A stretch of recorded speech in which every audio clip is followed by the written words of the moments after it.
आज जो मुसलमान सबसे ज्यादा परेशान है वो वोटर लिस्ट के नामों के सत्यापन को लेकर है। मुसलमानों को वोटर लिस्ट में नाम रहने नहीं रहने से डरने की कोई जरूरत नहीं है। मैं मुसलमानों से इतना ही कहूँगा, ये मुसलमान और हिंदू का मामला नहीं है। बिहार में हर वो गरीब जिसके पास पेपर शायद न हो, हर वो व्यक्ति 50 लाख से ज़्यादा बच्चे बिहार से बाहर मजदूरी करते हैं।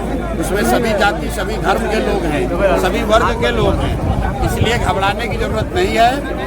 ऐसा होता है, ये एक तरह से भाजपा का षड्यंत्र है। वो कोशिश कर रहे हैं कि वो लोग जो भाजपा के खिलाफ वोट दे सकते हैं उनका नाम काटा जाए, लेकिन ये नाम काट नहीं पाएंगे। अगर आपको इलेक्शन कमीशन अभी आपका नाम काटने का धमकी दे रहा है या आपको डरा रहा है तो आपको लगे रहना है। चुनाव आते आते सबका नाम शामिल होगा, जिसका नहीं होगा उसके लिए हम लोग लड़ाई लड़ेंगे, सारे दल वाले लड़ेंगे। इससे डरने की जरूरत नहीं है। आप डरिएगा तो सब कोई डराएगा।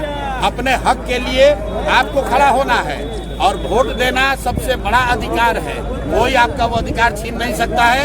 एक बात समझ लीजिए कि चुनाव आयोग को नागरिकता तय करने की का उनको अधिकार नहीं है। सुप्रीम कोर्ट का ये गाइडलाइन है, सुप्रीम कोर्ट का जजमेंट है। चुनाव आयोग किसी की नागरिकता नहीं तय कर सकता है।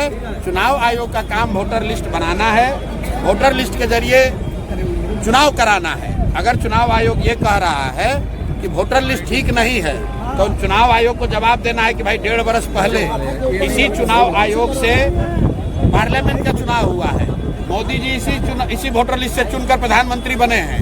तो अगर वोटर लिस्ट खराब है, गलत है, तो मोदी जी क्या फिर से इस्तीफा देकर फिर से चुनाव लड़ेंगे? और अगर चुनाव आयोग ये कह रहा है कि लोकसभा चुनाव के बाद नेपाल से बांग्लादेश से लोग आ गए, तो ये बताए कि भाई बिहार में सरकार किसकी है? भाजपा की है, नीतीश की है।